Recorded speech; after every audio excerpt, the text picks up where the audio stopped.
কোনো টাকা নাই, পয়সা নাই, ঘর নাই, বাড়ি নাই, কে আমারে বিয়া দিব? আমার নবী ডাক দিয়া কয়, আদহাম, তোর যদিও মা না থাকতে পারে, বাবা না থাকতে পারে, ঘর বাড়ি না থাকতে পারে রে আদহাম, তোর ভিতরে একটা জিনিস আছে রে, ওইটা হলো আমি নবীর মুহাব্বত দিয়া তোর কলিজাটা ভরা।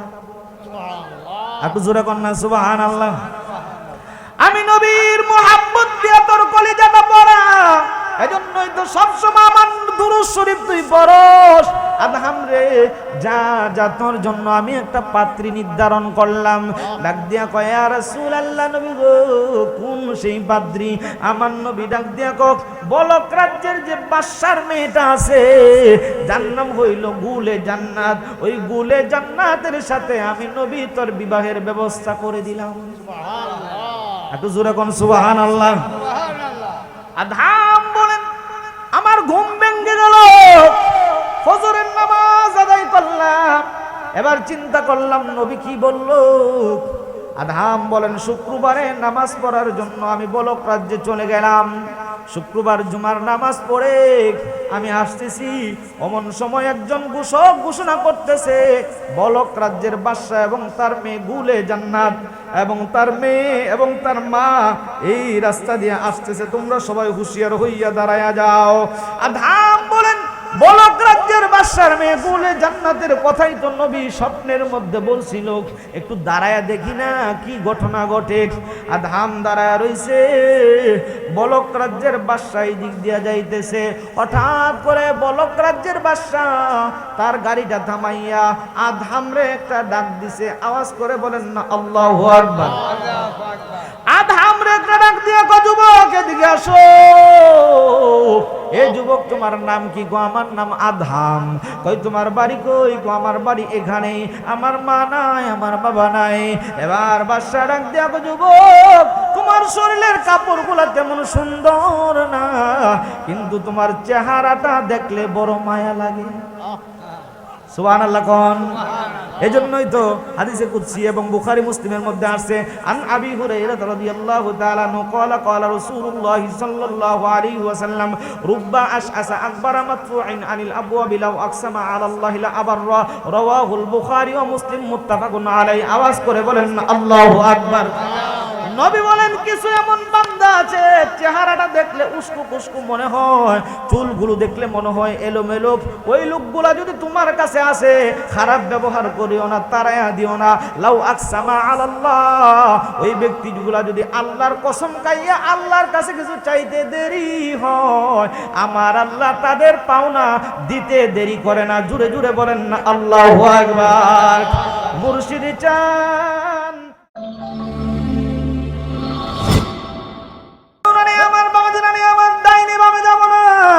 আলোচনার ভিতরে থাকার চেষ্টা করব। এবার মেয়েটা ডাক দিয়া কয়, বাদশা রে, যুবকের আঙ্গুলের দিকে তাকায় দেখো। বাদশা এবার যুবকের আঙ্গুলের দিকে তাকাইছে, তাকায় দেখে যুবকের 10টা আঙ্গুল, 10টা আঙ্গুল আগুন দিয়া পোড়ানো। আওয়াজ করে বলেন না আল্লাহু আকবার। বাদশা ডাক দিয়া কয়, যুবক, কেমনে করে তোমার 2 হাতের 10টা আঙ্গুল তুমি পুড়লা, একটু বলো। এবার যুবকটা ডাক দিয়া কয়, বাদশা রে, তুমি জানো না, এই যুবতীটা যখন আমার ঘরের মধ্যে গেছিল, আমি তার সাথে জিনা করার জন্য অঙ্গভঙ্গি দিয়ে আমার যখন ডাকতেছিল রে, আমার মন তখন চাইছিল তার সাথে জিনা করব।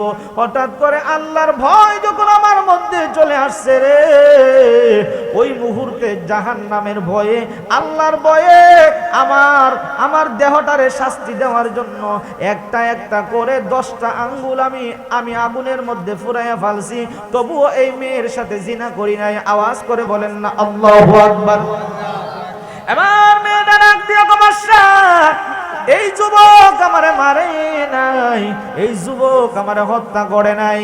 আজরাইল আমার মওতের সময় যখন হইয়া গেছে রে, আজরাইল আইসা আমার জানটা কবজ করে নিয়ে গেছে। এই আল্লাহর বান্দা নির্দোষ, আল্লাহর বান্দারে কিচ্ছু কইরো না, আল্লাহর বান্দারে সাইরা দাও। আওয়াজ করে করে বলেন না আল্লাহু আকবার। এই যে যুবকটা গুনাহ থেকে বাঁচছে কিসের কারণে? আল্লাহর ভয় কার ভয়? জোরে বলেন না কার ভয়? তাহলে আমরা আল্লাহর ভয় থাকলে রোজা রাখবো না ছাড়বো? বন্ধুরা আমার, বাবাজিরা আমার, আল্লাহর হাবিব মদিনাতুল মুনাওয়ারার মধ্যে হঠাৎ করে একটা এলান শুনতে পাইল, একটা মানুষ ইন্তেকাল করেছে। আপনার নবী, আমার নবীজি হযরতে আবু বকর সহ অন্যান্য সাহাবীকে লইয়া নবীজি গেলেন লাশটা দেখার জন্য। আশ্চর্যের বিষয় হলো আল্লাহর হাবিব সাল্লাল্লাহু আলাইহি ওয়াসাল্লাম হঠাৎ করে তাকায় দেখে লাশটারে কাফন পরানো হয়েছে, লাশটারে গোসল করাইয়া কাফন দাফন করাইছে, জানাজার নামাজের সময় হয়ে যাচ্ছে। এমন সময় আল্লাহর হাবিব লাশের দিকে তাকায়া দেখে গো আমার নবী, আপনার নবী ডাক দিয়া কয়, এ সাহাবীরা তোমরা তাকায় দেখো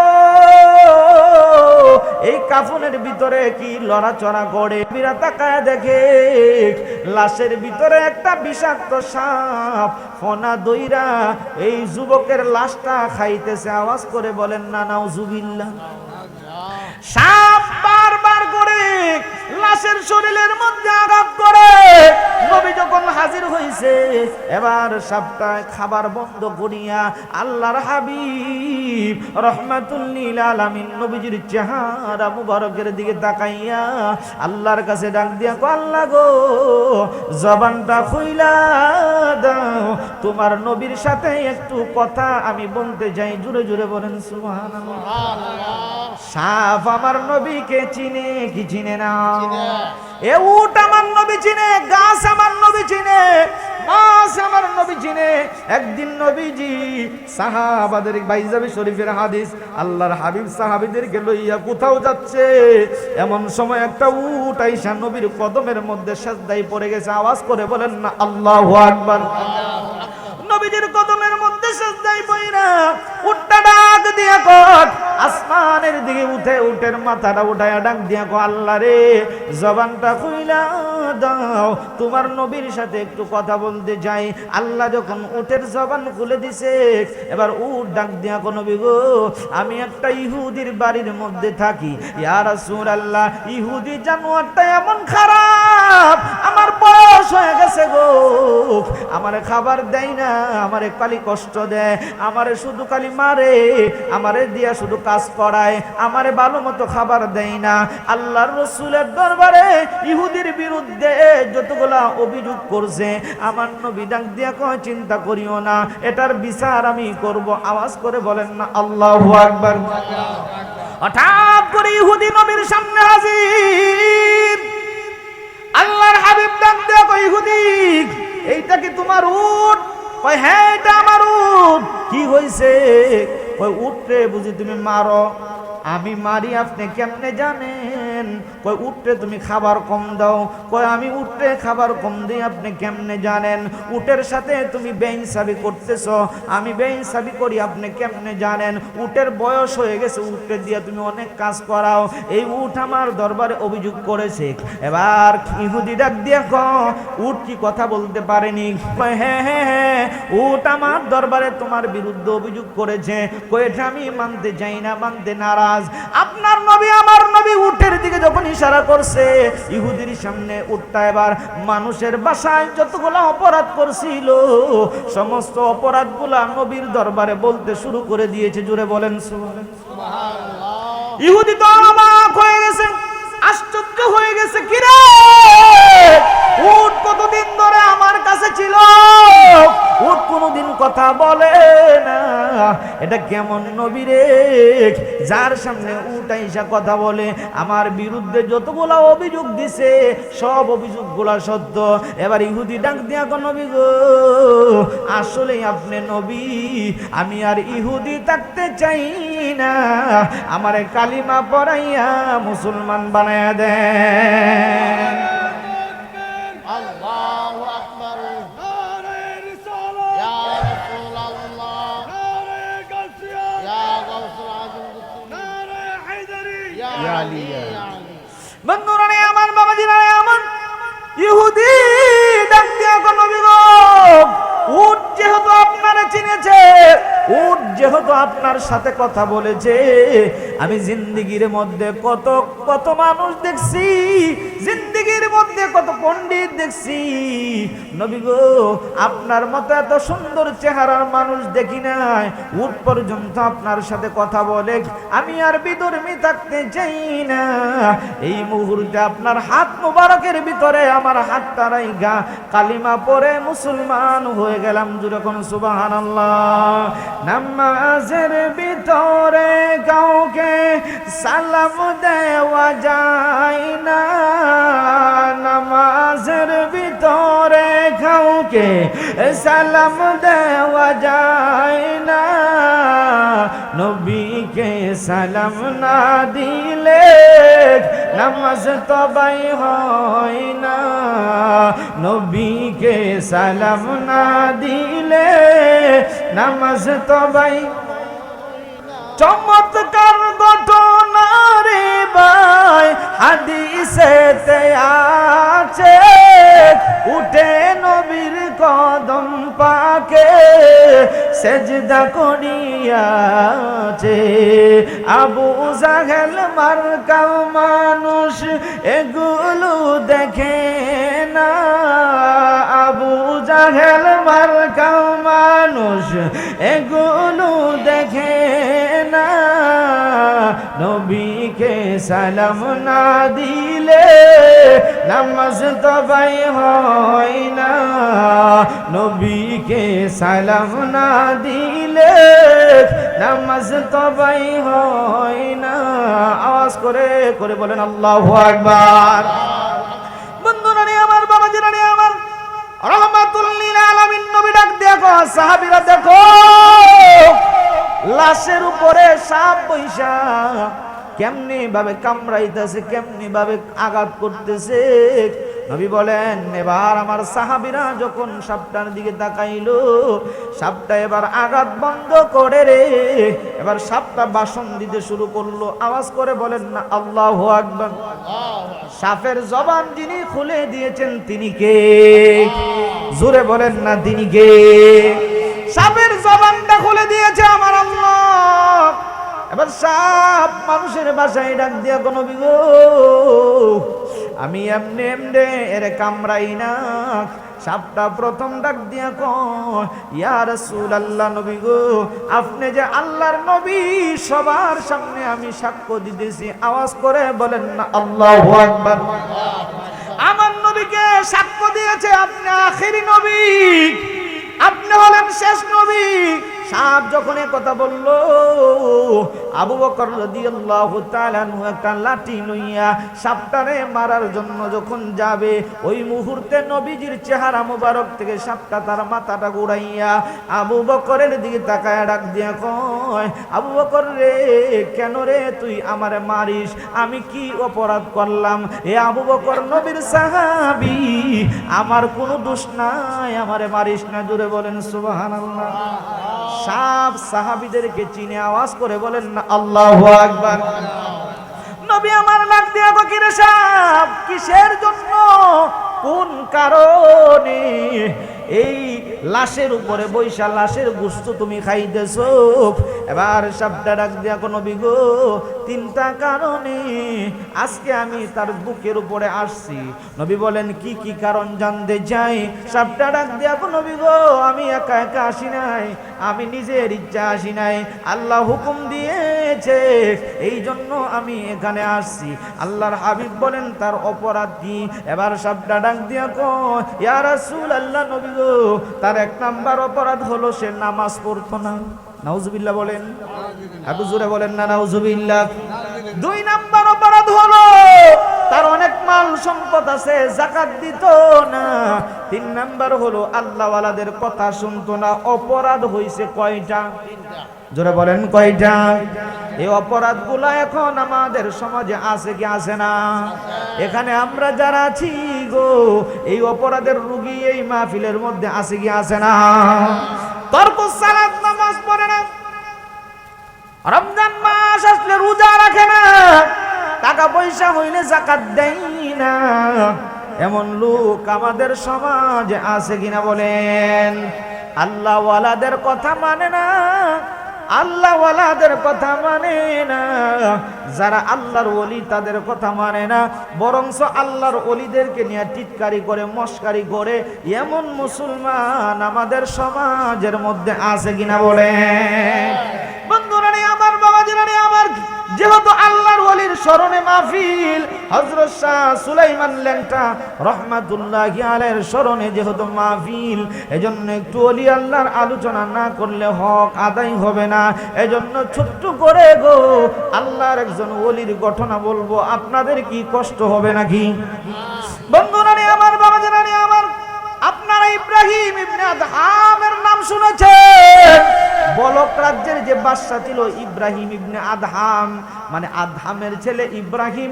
ইব্রাহিমের ঘটনা হুজুররা সবাই বলে, কিন্তু আদহাম কিভাবে ওই বলক রাজ্যের বাদশা হইল, এই ঘটনা আমি অনেকেই হুজুরের কাছ থেকে শুনছি না। আজকে যে আলোচনাটা করব আপনারা শুনছেন কিনা আমি জানি না, আমি বেশি জায়গায় করি নাই, হয়তো এটা নিয়ে 2 জায়গার মধ্যে করেছি, একটা হলো আখাউড়া, আরেকটা এখানে মনে হয় করতেছি। ইব্রাহিমের বাবার নাম হয়েছে আদহাম। আদহাম রহমাতুল্লাহি আলাইহি, উনি বলক রাজ্য, বর্তমানে যেটা আফগানিস্তান, ওই আফগানিস্তানের ভিতরে ছোট্ট একটা কুটির ঘরের মধ্যে মারে লইয়া বসবাস করত আল্লাহর ওলি আদহাম। বাবাটা মারা গেছে, ছোট্ট কালেই বাবা মারা গেছে, মারে লইয়া বসবাস করত। আল্লাহর কুদরত বোঝা যায় না গো, কিছুদিন পরে ওনার মাটাও মরে গেছে। আমরা সকলে বলি ইন্না লিল্লাহি ওয়া ইন্না ইলাইহি রাজিউন। আল্লাহু আকবার। বন্ধুরা রে আমার, বাবাজিরা রে আমার, মা যখন মরে গেছে, মারে মাটি দিয়া ইব্রাহিম এবার ঘরের মধ্যে যায় না। মানুষগুলা ডাক দিয়া কয়, ইব্রাহিম ঘরের মধ্যে যাও না কেন? আদহাম ডাক দিয়া কয়, গড়ের মধ্যে কোন কারণে, কিসের জন্য যাব? এই গড়ের মধ্যে গেলে আব্বারে দেখতে পাবো না, এই গড়ের মধ্যে গেলে আম্মার চেহারা দেখা যাবে না। না না, যেই গড়ের মধ্যে আম্মা নাই, যেই গড়ের মধ্যে আব্বা নাই, ওই গড়ের মধ্যে আমি আর থাকবো না, আমি আর থাকবো না। ইব্রাহিম এই আদহাম চলে গেলেন জঙ্গলের মধ্যে। আদহাম ডাক দিয়া কয়, যেই ঘরে মা নাই, যেই ঘরে বাবা নাই, ওই ঘরের ভিতরে রহমত নাই, ওই ঘরের মধ্যে আমি থাকতে পারবো না। আদহাম চলে গেলেন জঙ্গলের মধ্যে। উনি প্রত্যেক দিন জঙ্গল থেকে কিছু লাকড়ি সংগ্রহ করতেন, লাকড়ি সংগ্রহ করে বাজারের মধ্যে বিক্রি করিয়া এইগুলা দিয়ে তার জীবিকা নির্বাহ করত। আদহাম বলেন, আজকে যখন আমি ওই লাকড়ি সংগ্রহ করার জন্য গেছি রে, লাকড়ি সংগ্রহ করার জন্য যে গেছি, আদহামের একটা চরিত্র ছিল, নামাজ পড়তো আর বেশি বেশি করে আমার নবীর উপর দুরূদ শরীফ আদায় করতো। কোন সুবহানাল্লাহ, এত জোরে বলেন না সুবহানাল্লাহ। বন্ধুরা রে আমার, বাবাজিরা রে আমার, আদহাম বলেন, আমি লাকড়ি সংগ্রহ করতেছি আর আমার জবানের মধ্যে নবীর দুরূদ শরীফ চালো। হঠাৎ করে তাকায় দেখি অনেকগুলা বাঘ আমার সামনে আইসা ঘেরাও করে ফেলেছে, অনেকগুলা হিংস্র জানোয়ার আইসা আমার ঘেরাও করে ফেলেছে। আদহাম বলেন, রে আজকে মনে হয় আমার জীবনের শেষ অধ্যায়, এখানেই মনে হয় আমি মরে যাব, আমি আর বাড়িতে যাইতে পারবো না, আমার মনে হয় এখানেই মরতে হবে। আদহাম রহমাতুল্লাহি আলাইহি চোখটা বন্ধ করে দিলেন। বাঘ সামনের দিকে আসতেছে। আদহাম বলতেছে, এই তো বাঘ আইসা খাইয়া ফেলবো। এমন ভাবে আদহাম বলেন, বাঘ খাইয়া ফেলার সমস্যা নাই, তবু আমার নবীর দুরূদ শরীফ আমার জবান থেকে আমি ছাড়বো না। আওয়াজ করে বলেন না আল্লাহু আকবার। আদহাম রাহমাতুল্লাহি আলাইহি বলেন, আমি দুরূদ শরীফ পড়তেছি, বাঘ আস্তে আস্তে করে আমার সামনের দিকে আগায় আসতেছে। এক পর্যায়ে একবারে আমার সামনের দিকে চলে যখন আসছে রে, আমি চিন্তা করলাম, ডিসাইড করলাম, এই তো বাঘ আমার শরীরের মধ্যে আঘাত করবে, আমার শরীরে কামড় দিব, বাঘ আমারে মেরে ফেলবে। আদহাম বলেন, রে এই মনোভাব লইয়া যখন আমি চক্ষু বন্ধ করে বসে রইলাম, খোদার কসম রে, হঠাৎ করে তাকায়া দেখি রে, সমস্ত বাঘগুলা আমি আদহামের কদমের মধ্যে চুমু দেওয়া শুরু করছে। একটু জোরে বলেন সুবহানাল্লাহ। আদহাম বলেন, কি ব্যাপার? আর বাঘ আমার খাইলো না, বাঘ আমার পায়ের মধ্যে চুমু দে। এবার বাঘ আল্লাহর দরবারে ডাক দিয়া কয়, আল্লাহ জবানটা খুইলা দাও, আদহামের সাথে একটু কথা বলতে যাই। আমার আল্লাহ বাঘের জবান খুলে দিয়েছে। এবার বাঘ ডাক দিয়া কয়, আদহাম রে, তোরে আমরা কেমনে করে খাই?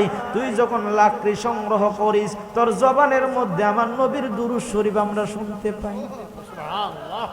এ আদম, তোরে আমরা কেমনে খাই? প্রতিদিন দূর থেকে নবীর দুরূদ শরীফের আওয়াজ শুনি রে আদম।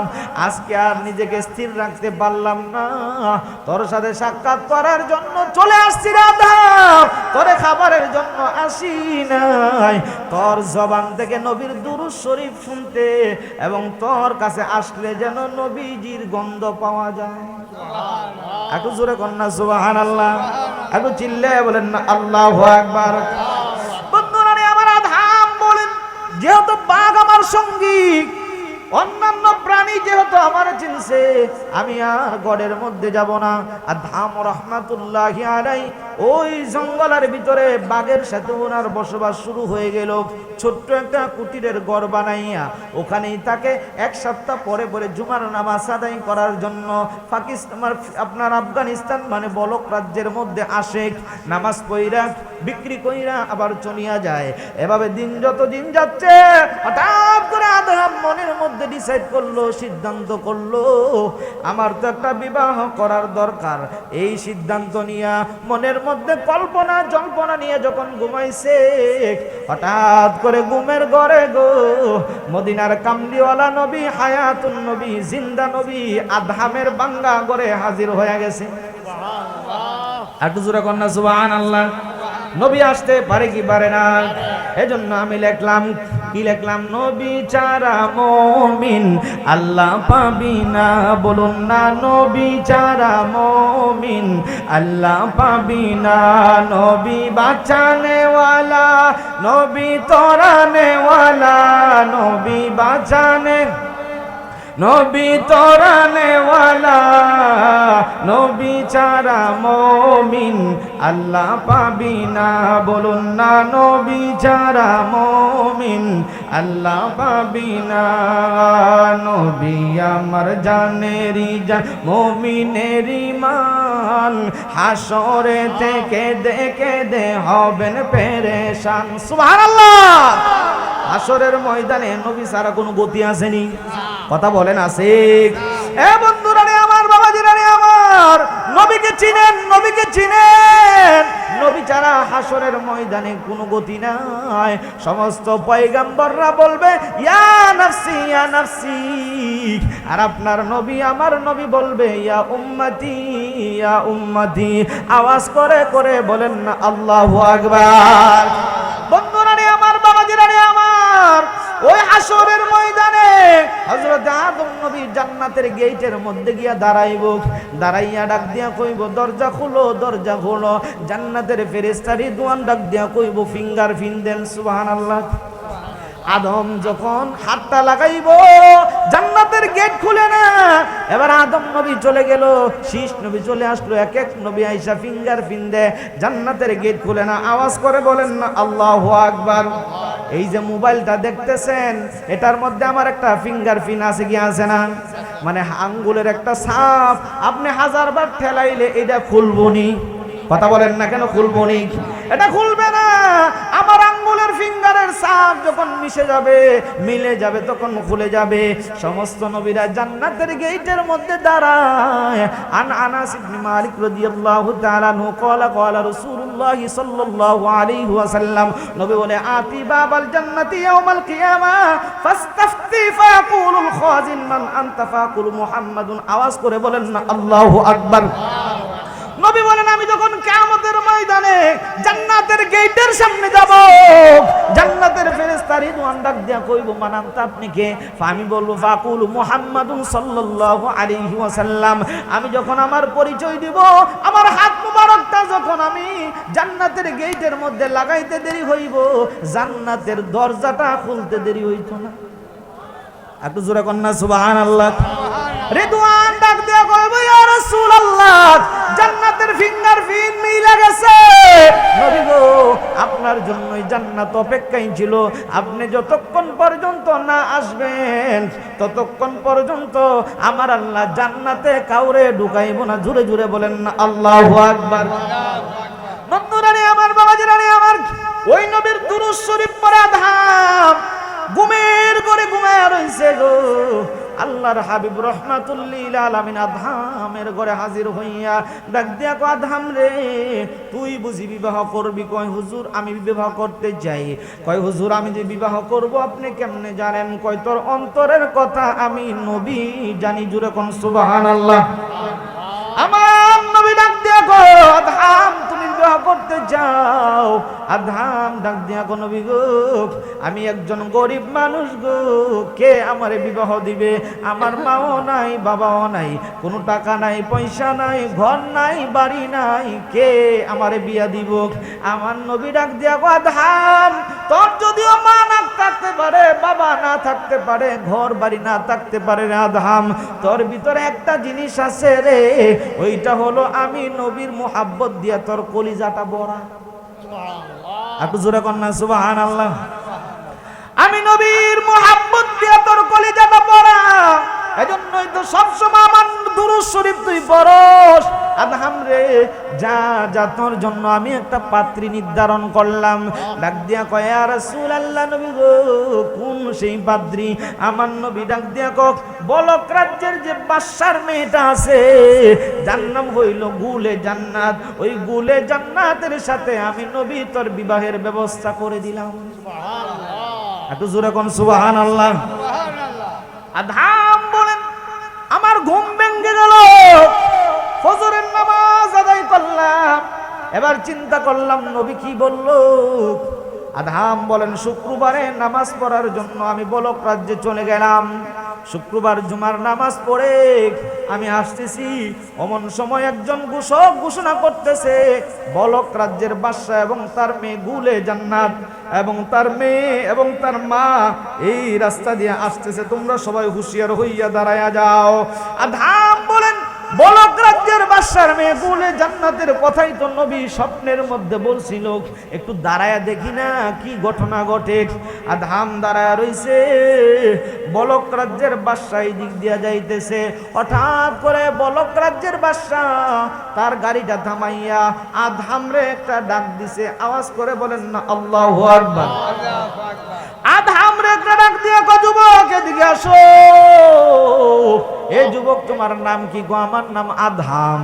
কই তোমার বাড়ি কই গো আমার বাড়ি এখানে আমার মা নাই আমার বাবা নাই এবার বাদশা ডাক দিয়া কয় যুবক তোমার শরীরের কাপড়গুলো তেমন সুন্দর না কিন্তু তোমার চেহারাটা দেখলে বড় মায়া লাগে সুবহানাল্লাহ কোন এজন্যই তো হাদিসে কুদসি এবং বুখারী মুসলিমের মধ্যে আছে আন আবি হুরায়রা রাদিয়াল্লাহু তাআলা আনহু ক্বালা ক্বালা রাসূলুল্লাহ সাল্লাল্লাহু আলাইহি ওয়াসাল্লাম রুব্বা আশআসা আকবারা মাদফুইন আনিল আবওয়াবি লাউ আকসামা আলাল্লাহি লা আবাররা রাওয়াহুল বুখারী ওয়া মুসলিম মুত্তাফাকুন আলাইহি আওয়াজ করে বলেন আল্লাহু আকবার নবী বলেন কিছু এমন বান্দা আছে চেহারাটা দেখলে উস্কু কুস্কু মনে হয় চুলগুলো দেখলে মনে হয় এলোমেলো ওই লোকগুলা যদি তোমার কাছে আসে খারাপ ব্যবহার করিও না তারায়া দিও না লাউ আকসামা আলাল্লাহ ওই ব্যক্তিগুলা যদি আল্লাহর কসম খাইয়া আল্লাহর কাছে কিছু চাইতে দেরি হয় আমার আল্লাহ তাদের পাওনা দিতে দেরি করে না জুড়ে জুড়ে বলেন না আল্লাহু আকবার মুর্শিদ চান হয় না যে বদনাম দয়াল চান হয় না যে বদনাম আল্লাহ রাসূল পাইতে আমি বায়াত হইলাম হায় হায় আল্লাহ রাসূল পাইতে আমি বায়াত হইলাম লাগিন্দি চান হয় না যে বদনাম মুর্শিদ চান হয় না যে বদনাম আওয়াজ করে বলেন আল্লাহু আকবার খারাপ লাগে মুর্শিদ নামের বাঙ্গা তরি মোর কেমনে জানি না হব পার নিদান কালে মুর্শিদ আমার হইয়া জামিনদার হায় হায় নিদান কালে মুর্শিদ আমার হইয়া জামিনদার। আওয়াজ করে করে বলেন আল্লাহু আকবার। বন্ধুরা আমার বাদশা ডাক দিয়া কয় তোমার নাম বুঝি আদহাম? কয় হ্যাঁ আমার নাম আদহাম। কয় আমার রাজ্যের মধ্যে প্রতি সপ্তাহে অমুক অমুক দিনের ভিতরে আমি কার কি লাগে প্রয়োজন শুনি, তোমার কিছু লাগলে আমার দরবারে আইসো। এই কথা বলে বাদশা চলে গেছে রাজ দরবারে। এই দিক দিয়ে আদহাম চলে আসছে তার ঘরের মধ্যে। যেই দিনের কথা বলছে ওই দিন আদহাম গিয়া রাজ দরবারে সকলের সিরিয়ালের মধ্যে দাঁড়ায় গেছে। আওয়াজ করে বলেন না আল্লাহু আকবার। সকলের সিরিয়ালের মধ্যে যখন দাঁড়াইছে, দাঁড়ানোর পরে এক একজন তার মনের কথা বলে বাদশা আমার কিছু টাকা দরকার। বাদশা টাকা দিয়া দেয়। ও বাদশা আমার একটা ঘর লাগবো, ঘর দিয়া দেয়। বাদশা আমার মেয়ের বিবাহ দিতে পারি না, কিছু দিরহাম দরকার, দিনার দরকার, যেইটা চায় বাদশা এইটা দিয়া দেয়। বাদশা ছিল খুব দানবীর, বাদশা ছিল একজন ভালো মনের মানুষ। বাদশা কি করতো প্রতি বৎসরে বৎসরে তার মেয়ে গুলে জান্নাতে এক পাল্লার মধ্যে উঠাইতো, আরেক পাল্লার মধ্যে হীরা রত্ন জহরত সোনা দানা দিত। দিয়া মেয়ের ওজন যতটুকু হইতো স্বর্ণরূপের ওজন অতটুকু হইলে এইগুলা গরিবদের মধ্যে বন্টন করে দিত। আওয়াজ করে বলেন না আল্লাহু আকবার। তাহলে এবার বুঝেন মেয়েটার কত দাম, মেয়েটারে কত ভালোবাসে বাদশা। এবার আদহাম বলেন এক একজন তাদের প্রয়োজন অনুযায়ী কথা বলল। আদহাম বলেন এবার আমার সিরিয়াল যখন আসছে বাদশা ডাক দিয়া আদহাম তোমার কি প্রয়োজন, তোমার কি লাগবো? আদহাম ডাক দিয়া বাদশা আমার কথা যে আছে সবার সামনে বলতে পারবো না, আপনি যদি একটু অন্দর মহলে একা একা আমার সাথে 2 মিনিট কথা বলবেন নি? আওয়াজ করে বলেন না আল্লাহু আকবার। বাদশা ডাক দিয়া কয় ঠিক আছে চলো।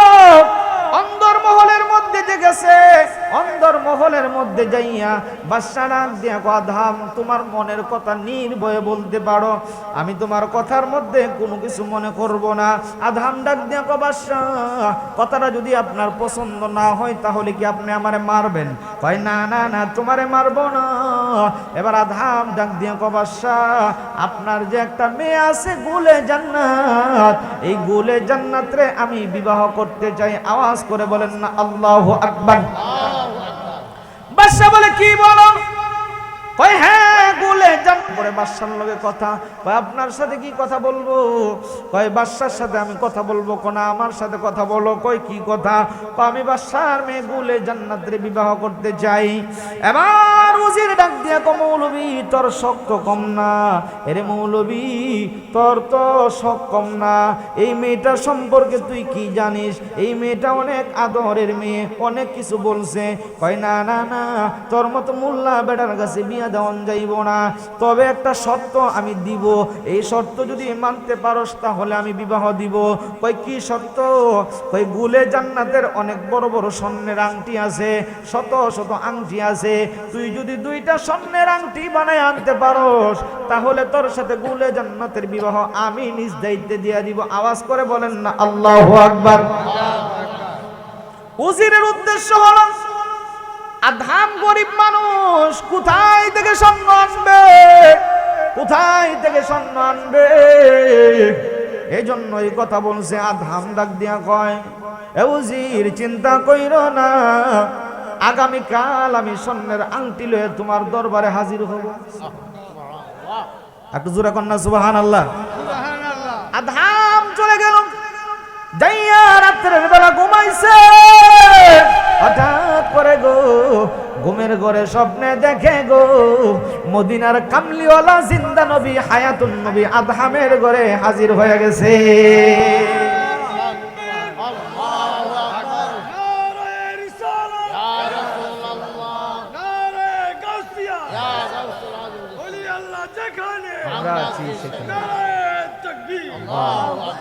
বন্ধুরা আমার আদহাম বলেন রহমাতুল লিল আলামিন নবীজি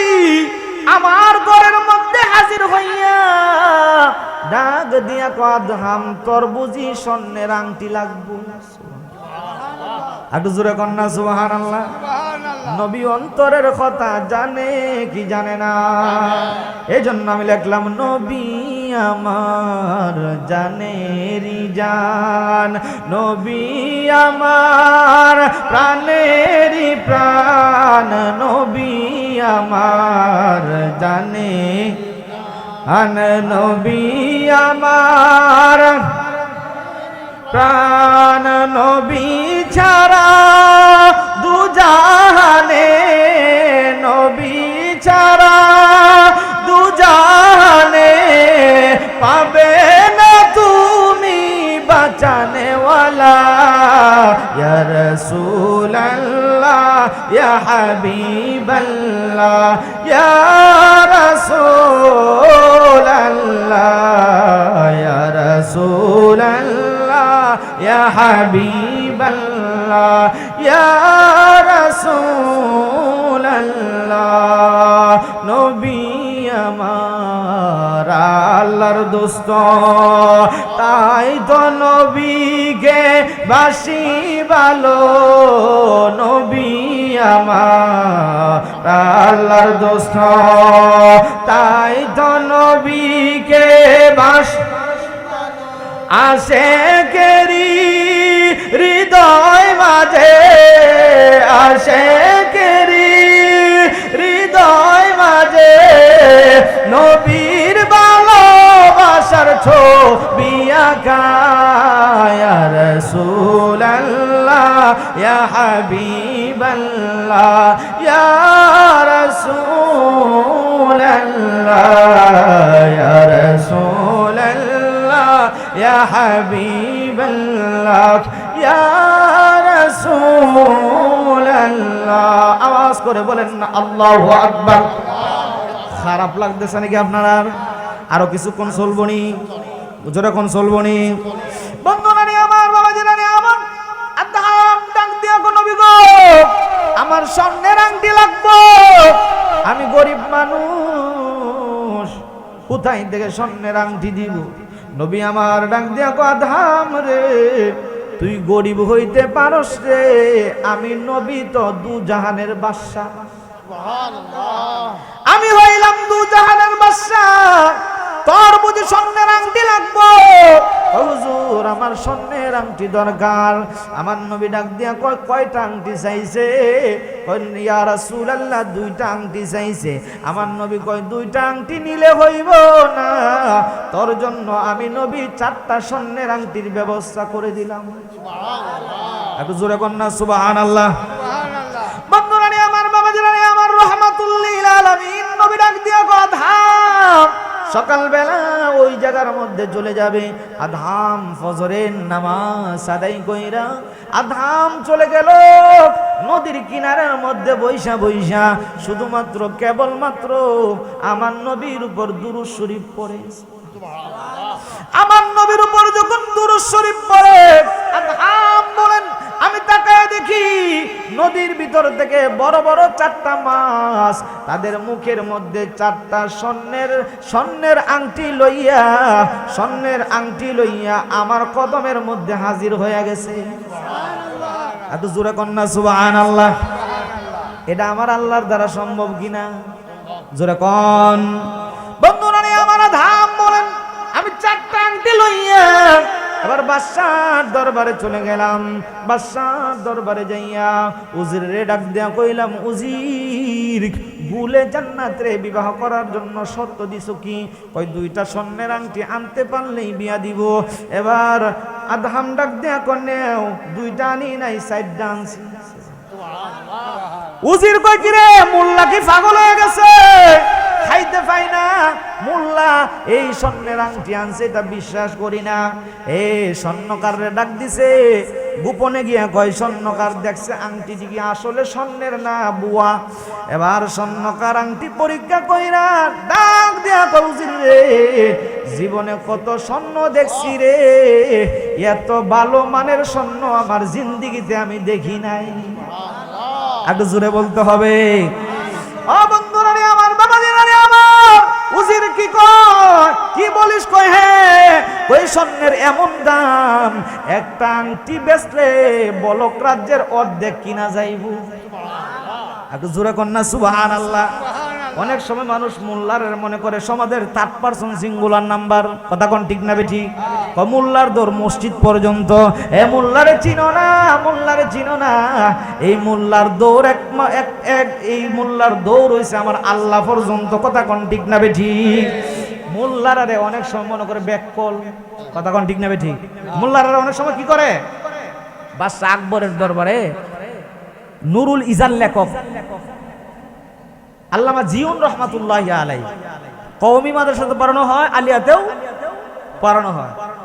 তো ওই লেখক উনি বাদশার দরবারে থাকতো। বাদশার দরবারে যে অন্যান্য যে এমপি মন্ত্রী আছে এরা হুজুরে দেখতে পারতো না, কারণ হুজুরের পরামর্শ লয়ে বাদশা সব কাজ করতো। আওয়াজ করে বলেন আল্লাহু আকবার। তো বাদশা আপনি কি পাগল? মোল্লার লগে লগে রাখেন, মোল্লা ডেলি ডেলি দেরি করে আয়, এই মোল্লার আপনার লগে রাখেন। বাদশা কয় আরে বেটা, যদিও দেরি করে আসে কিন্তু কাজ করে অনেক ভালো, অনেক ভালো ভালো কাজ করে। কয় না, মোল্লার লগে আমরা থাকতাম না। এবার কইতেছে, কয় মোল্লারে ঠকাই পারবি নি? কয় হ্যাঁ ঠকাইতে পারবো। এবার বাদশা কয় তোরা তো পারতে না, অনেক পরীক্ষা করছে। বাদশা কয় আজকা মোল্লারে ঠকায় আন, আজকা মোল্লারে ঠকায় আন। এবার সমস্ত এমপি মন্ত্রীরা কইতেছে, কই আজকে আমার দরবারে তোরা ডিম পারবি। কি পারবে? ডিম। আচ্ছা, মানুষে ডিম পারতে পারে?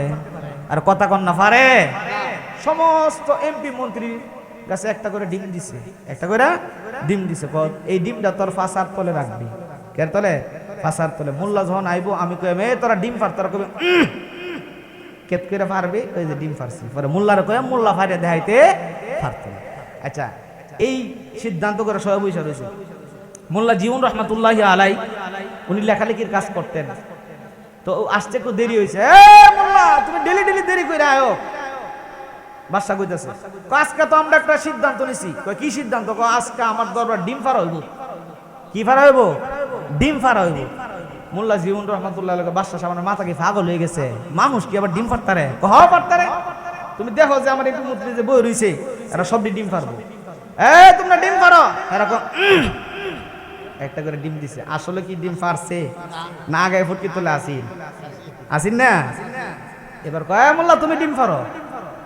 মোল্লারা মনে করছে ব্যাখ্য, মোল্লার মনে করছে মোল্লা কয় কুকুরু। মোল্লা কি কয়? কুকুরু। বাদশা কয় মোল্লা তুমি কুকুরু কুকু কইলা কে লিগা? কয় এতগুলা মুরগা ডিম পারছে, এতগুলা মুরগার মধ্যে যদি এতগুলা মুরগি ডিম পারছে, এই মুরগির মধ্যে যদি একটা মুরগা না থাকে তাহলে হইব? চিল্লা এখন আল্লাহু আকবার। মোল্লারা অনেকে ব্যাককল ভাবে, কথা কোন ঠিক না ঠিক? তোমার জ্ঞান যেহেন শেষ, মোল্লার জ্ঞান এতে শুরু। কথা বলেন ঠিক না ঠিক? কারণ মোল্লার কাছে আছে কোরআন, হাদিস, ইজমা, কিয়াস। জ্ঞানের যত উৎস সব এই সাইডটা থেকে আইছে। কথা বলেন না ঠিক না ঠিক? উজির তো আর মোল্লারে চিনছে না, মনে করছে দুই টিকা মোল্লা, মনে করছে কি দুই টিকা মোল্লা। মোল্লা যখন এই ঘটনা ঘটাইছে, উজিরের মাথা নরম না গরম? নরম না গরম? উজিরের মাথা গরম। উজির ডাক দিয়া কয় স্বর্ণকার, স্বর্ণের আংটি তুমি প্রমাণ করছো 1 নাম্বার। কয় হ্যাঁ। কয় এটা মোল্লারে বলা যাইতো না। এবার উজির গিয়া বাস আধাম রে ডাক দিয়া কয় মোল্লা কই থেকে চুরি কইরা নকল আংটি আনছো?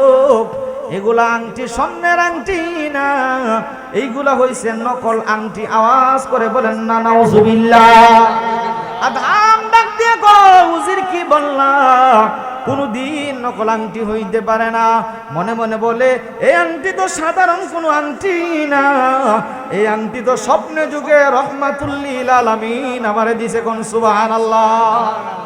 এবার আধাম যখন মানতে নারাজ, এবার উজির কি করলো? উজির কয়েকটা মানুষ মানে সৈন্যদেরকে লালায়া দিল। মোল্লারে মারতে মারতে একবারে মাইরা ফালাইবি। আওয়াজ করে বলেন না নাউজুবিল্লাহ। আপনারা বলেন না বাঁচানোর মালিক কে? চিল্লে বলেন না বাঁচানোর মালিক কে? কয়েকজন সৈন্য যখন নির্ধারণ করা হলো, কিছু সৈন্য আদহামরে মারে আর দুইটা সৈন্য মারে না। অন্যান্য সৈন্যরা ডাক দিয়া কয় কেন তুই মারিস না? কবাই রে এই লোকটারে কেমনে মারি? এই লোকটার চেহারা দেখলে যেন নূর জলমল করে।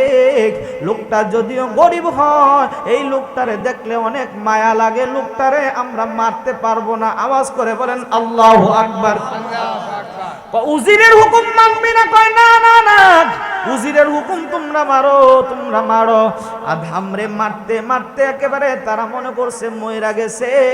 যাইতে যাইতে আদহামরে নিয়া পাহাড়ের উপর নিয়ে ফালাইয়া দিছে। মনে করছে আদহাম মইরা গেছে। যেই লোকগুলা আদহামরে মারছে এবং উজির সহ আমার আল্লাহর কুদরত বোঝা যায় না। আদহামের শরীরের মধ্যে যে হাতগুলা লাগছে, আমার আল্লাহ হাতগুলা পঙ্গু করে দিছে। আবু জোরে কোন সুবহানাল্লাহ। যে চোখ দিয়ে আদহামের উপরে বড় বড় চোখ কইরা তাকাইছে, এই চোখগুলা বন্ধ কইরা দিছে। সারাটা বডি প্যারালাইসিস করে দিয়েছেন তিনি কে? আল্লাহর ওলিদের সাথে আছে কে? লা ইয়াজালুল আবদু ইয়াতাকাররাবু ইলাইয়া বিন-নওয়াফিল হাত্তা উহিব্বাহু ফাইযা আহবাবতুহু কুনতু সামআহু আল্লাযী ইয়াসমাউ বিহি ওয়া বাসারাহু আল্লাযী ইয়াবসিরু বিহি ওয়া ইয়াদাহু আল্লাযী ইয়াখুযুহু বিমা। আওয়াজ করে বলেন আল্লাহু আকবার। এ আল্লাহর ওলি কিন্তু সাধারণ না, আল্লাহর ওলি সাধারণ না। ফরজ করতে করার পরে, ওয়াজিব করার পরে, সুন্নতে মুআক্কাদা করার পরে নফল আমল করতে করতে আল্লাহর ওলি আর সাধারণ বান্দা থাকে না, আল্লাহর বন্ধু হয়ে যায়। জোরে বলেন সুবহানাল্লাহ।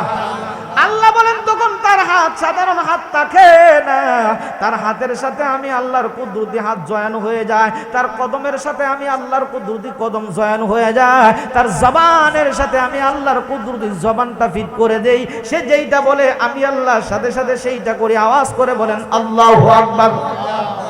বন্ধুরা রে আমার, আদহামরে যখন ওইখানে ফালায়া রাখছে, আদহামের সঙ্গীরা হলো, বন্ধু বান্ধবরা হলো হিংস্র জানোয়ার। কথা কোন ঠিক না বেঠিক? বাঘ আইসা, ভাল্লুক আইসা আদহামরে তুইলা নিয়া সুন্দর করে যত্ন করিয়া, সুন্দর করে ওষুধ গাছের লতা পাতা দিয়া আদহামরে সুস্থ করে তুলছে। আদহাম এবার কয় না না না, এই গুলে জান্নাতরে আর বিবাহ করা যাবে না। এই মনস্কামনা নিয়ে যখন রাত্রে ঘুমাইছে, রহমাতুল লিল আলামিন নবী আবার ঘুমের ঘরের মধ্যে হাজির হয়ে গেছে। কোন সুবহানাল্লাহ। উম্মত কান্দে এই মাহফিলে ও গো নবীজি, উম্মত কান্দে এই মাহফিলে ও গো নবীজি, দয়া করে দেন গো আপনার দিদার কানি। নবীজি দয়া করে দেন গো আপনার দিদার কানি। আওয়াজ করে করে বলেন আল্লাহু আকবার। এমন অসংখ্য অগণিত লেখা গজল আমার আছে। আদহাম বলেন আমি যখন রাত্রের বেলা ঘুমায়া রইলাম, রহমাতুল লিল আলামিন নবী আবার হাজির হয়ে ডাক দিয়া কয়, আদহাম মনের মধ্যে কষ্ট পাইছো? তোমারে অনেক মারধর করছে? কয় হ্যাঁ। মনের মধ্যে কষ্ট নিস না রে, এই কষ্টের পরে আমার আল্লাহ তোর জন্য সুখ রাখছে। একটু জোরে কন্যা সুবহানাল্লাহ। কষ্টের পরে তোর জন্য সুখ রাখছে। এই গুলে জান্নাতের সাথেই তোর বিবাহ হবে। এই কথা বলে নবীজি চলে গেলেন। ফজরের নামাজ পড়ে আদহাম আবার শহরের দিকে যাচ্ছে। হঠাৎ করে গো এলান শুনতে পাইল, বলক রাজ্যের বাদশার যে মেয়েটা গুলে জান্নাত, তার সাপে কামড় দিছে। সাপে কামড় দেওয়ার কারণে গুলে জান্নাত ইন্তেকাল করেছে। আওয়াজ করে বলেন না আল্লাহু আকবার। গুলে জান্নাত ইন্তেকাল করেছে। এবার আদহাম গেলেন, গিয়া দেখে আসলে গুলে জান্নাত মারা গেছে। আদহাম আইসা বাড়ির মধ্যে ঘুমাইলো। ওই দিক দিয়া গুলে জান্নাতের মাটি দিয়া লাইছে, কবর দিয়া লাইছে। আদহাম যখন রাত্রের বেলা ঘুমাইছে গো, এবার নবী স্বপ্নের মধ্যে আইসা ডাক দিয়া কয়, আদহাম তুই কি বাদশার মেয়ে গুলে জান্নাতের বিবাহ করবি না? এবার আদহাম ডাক দিয়া কয়, ইয়া রাসূলুল্লাহ নবী গো, কেমনে করে বিবাহ করব? আমার গুলে জান্নাত তো ইন্তেকাল করে ফেলেছে। আমার নবী ডাক দিয়া কয়, এই মরা মেয়ের সাথেই তোর বিবাহ হইব। একটু জোরে বলতে হইব। শেষ করি তা 12টা বেজে যেত, শেষ করে দিতাম না একটু সামনে বাড়তাম? কি বলেন, সামনে বাড়বো? আধাম ডাক দিয়া কয়, ইয়া রাসূলুল্লাহ, আমার সাথে যার বিবাহের ব্যবস্থা করলেন এই মেয়েটারে তো সাপে কামড়াইছে। কে কামড়াইছে? জোরে বলেন, কে কামড়াইছে? সাপে কামড়ানো, সাপে কামড়াইছে, এই জন্য মেয়েটা মরে গেছে। এখন এই মরা মেয়ের সাথে আমার কেমনে বিবাহ হবো? সাপের কথা মনে পড়ে আরেকটা ঘটনা মনে হয়েছে, কয়ে লাইতাম নি কথা কোন? আধাম বলেন, আমি শুনলাম সাপে বলে জান্নাতরে মেরে ফেলেছে। এবার নবী ডাক দিয়া কয়, মরা মেয়ের সাথেই তোর বিবাহ হবে। আওয়াজ করে বলেন না আল্লাহু আকবার। আমার নবীর কথা কি সত্য না মিথ্যা? সত্য। জোরে বলেন, সত্য না মিথ্যা? আল্লাহর হাবিব সাল্লাল্লাহু আলাইহি ওয়াসাল্লাম বলেছেন, মরা মেয়ের সাথেই তোর বিবাহ হবে। আধাম ডাক দিয়া গো, নবী গো, কেমনে করে মরা মেয়ের সাথে আমার বিবাহ হবে? নবীজি বলেন, যাইবা রাত্রের বেলা গিয়া তার লাশটা তুইলা তোমার ঘরের মধ্যে নিয়ে আসবা। সুবহানাল্লাহ, একটু জোরে বলেন সুবহানাল্লাহ। সুবহানাল্লাহ। আধাম কি করলেন? রাত্রের বেলা গেছে, লাশ গিয়া দেখে পাহারা দিতেছে। ওই পাহারা দেওয়ানের মধ্যে 2টা সৈন্য আছে, যেই 2টা সৈন্যকে আধাম রে মারার জন্য দিছিল, যারা মারছিল না তারা আছে। আল্লাহু আকবার, তারা এখানে আছে। আধাম যে কি জিনিস সৈন্যরা জানে কি জানে না? যেরকম জানে কি জানে না? অন্যান্য সৈন্যরা এসে আধাম রে বাধা দেয়, লাশ তোলার জন্য বাধা দেয়।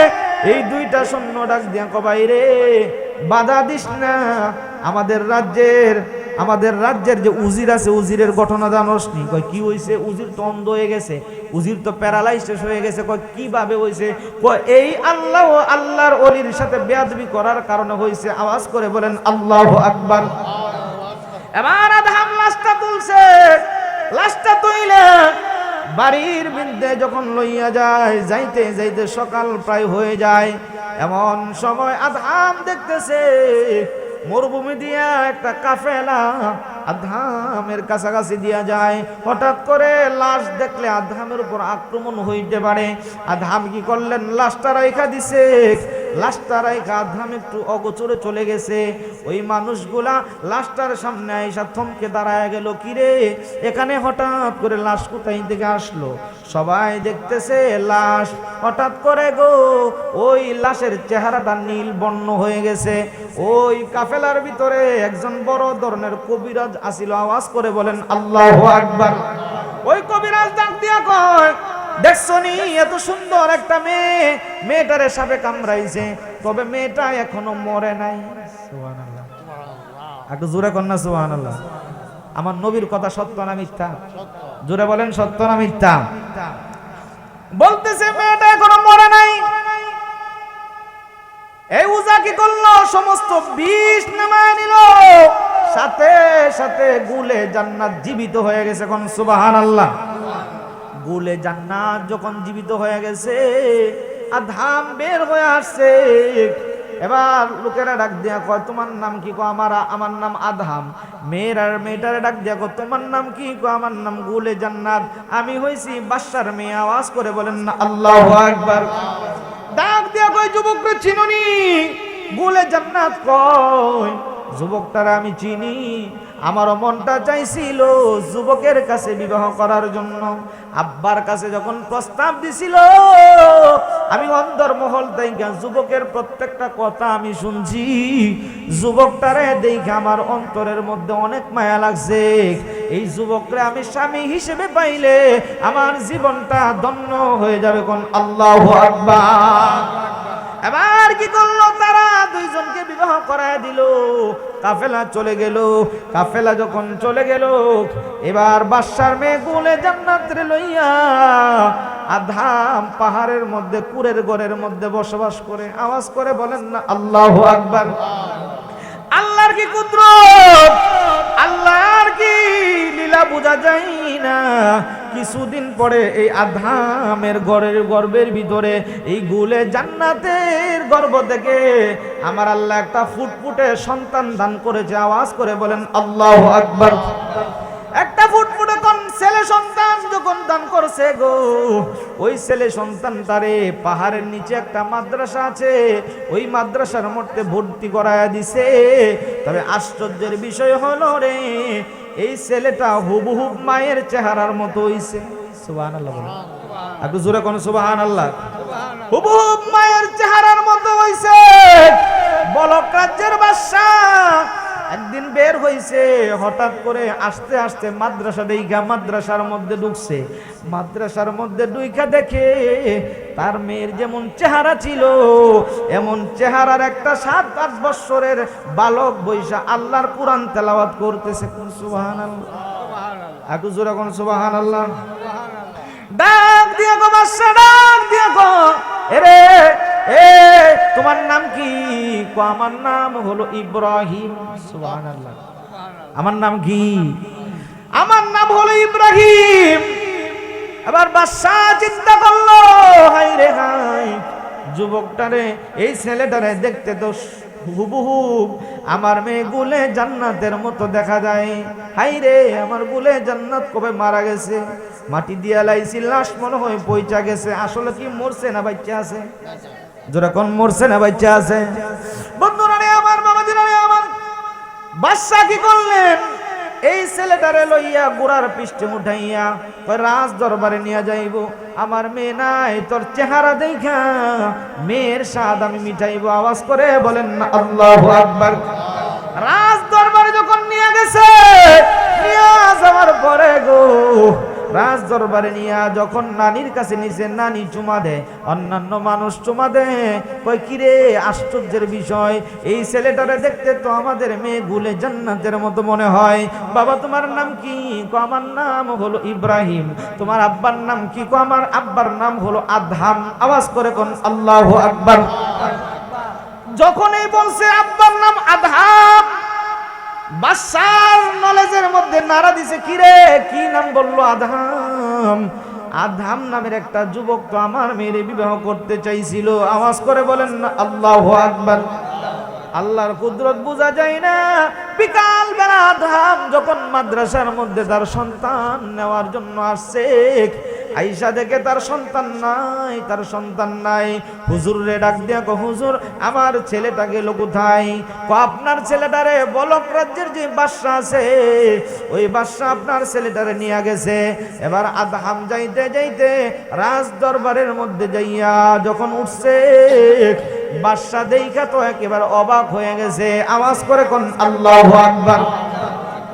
বাদশা দেখে অবাক হয়ে গেছে। ডাক দিয়া কয়, তোমার নাম আদহাম নি? কো আমার নাম আদহাম। কো আমার রাজ্যের মধ্যে আবার তুমি কেন আসছো? কো আপনার আমার ছেলেকে আপনি নিয়ে আসছেন, এই জন্য আসছি। কই তোমার ছেলের নাম কি? কো আমার ছেলের নাম ইব্রাহিম। আওয়াজ করে বলেন না আল্লাহু আকবার। ইব্রাহিম নে যখন বাইর করছে, এটা তোমার ছেলে নি? কো হ্যাঁ এটা আমার ছেলে। ডাক দিয়া কো, আদহাম তোর ছেলেটা তো আমার মেয়ের চেহারার মতো দেখা যায়। বাদশা জানে তার মেয়ে মরা, আসলে কি মরা না বাচ্চা আছে? আদহাম ডাক দিয়া কয়, ও বলক রাজ্যের বাদশা, আমার ছেলেরে দিয়ে দেন। বলক রাজ্যের বাদশা ডাক দিয়া কয়, আদহাম তুই বুঝি বিবাহ করছিস? সুবহানাল্লাহ। কয় হ বিয়া করছি। কবে সেই মেয়ের বাড়ি কই? কামনের মেয়ে। সুবহানাল্লাহ কইছেন না? একটু জোরে কোন সুবহানাল্লাহ। কি কস, তোর মাথা কি পাগল হয়ে গেছে? কয় হ্যাঁ আমনের মেয়ের আমি বিয়া করছি। কো আমার মেয়ের তো মাটি দিয়ে লাইছি, কবর থেকে তুললে নিছি। সুবহানাল্লাহ বলে। কয় মোল্লা তুমি কি বলো? কয় আমি এমনি এমনি আপনার মেয়ের কবর থেকে তুইলা নেই নাই, আমার প্রাণের প্রিয় রহমাতুল লিল আলামিন নবী আমারে অনুমতি দিছে, এই জন্য আমি আপনার মেয়েরে নিছি। একটু জোরে কোন না সুবহানাল্লাহ। বাদশা ডাক দিয়া কয়, কি বলছো কি বলছো আবার বলো। আপনার মেয়ের সাথে বিবাহ করার জন্য আমি নিজে ইচ্ছা পোষণ করি নাই, আপনার মেয়ের সাথে বিবাহ করাইছে রহমাতুল লিল আলামিন। একটু জোরে কোন আল্লাহু আকবার। এবার বাদশা কি করলো, রাজকীয় ভাবে তার মেরে রাজ দরবারের মধ্যে নিয়ে আসলো। এই বাদশার কোনো সন্তান ছিল না, ছেলে সন্তান ছিল না, যার জন্য আদহামের সন্তান হয়েছে ইব্রাহিম। এই ইব্রাহিম এই বলক রাজ্যের বাদশা হয়েছে। আওয়াজ করে বলেন না আল্লাহু আকবার। আদহাম এবার রাজ দরবারের মধ্যে আসছে। রাজ দরবারের খাবার দাবার পোশাক আদি আদহামের ভালো লাগে না। সুবহানাল্লাহ। ডাক দিয়া কয় বাদশা, ডাক দিয়া কয় এখন তো তুমি আর সাধারণ আদহাম না, আমার মেয়ের জামাতা, তুমি এগুলো গ্রহণ করো না কেন? আদহাম ডাক দিয়া কয় বাদশা গো, এত আরাম আয়েশ আমার ভালো লাগে না। আমি যখন রাত্রের বেলা ওই বাঙ্গা ঘরের মধ্যে শুইয়া শুইয়া নবীর দুরূদ শরীফ পড়তাম, বাঙ্গা ঘরে আমার নবী আমার দিদার জন্য হাজির হয়ে যাইতো। একটু জোরে কর না আল্লাহু আকবার। আসুন দাঁড়িয়ে নবীকে একটু সালাম দেই। ইয়া নবী সাল্লাল্লাহু আলাইহি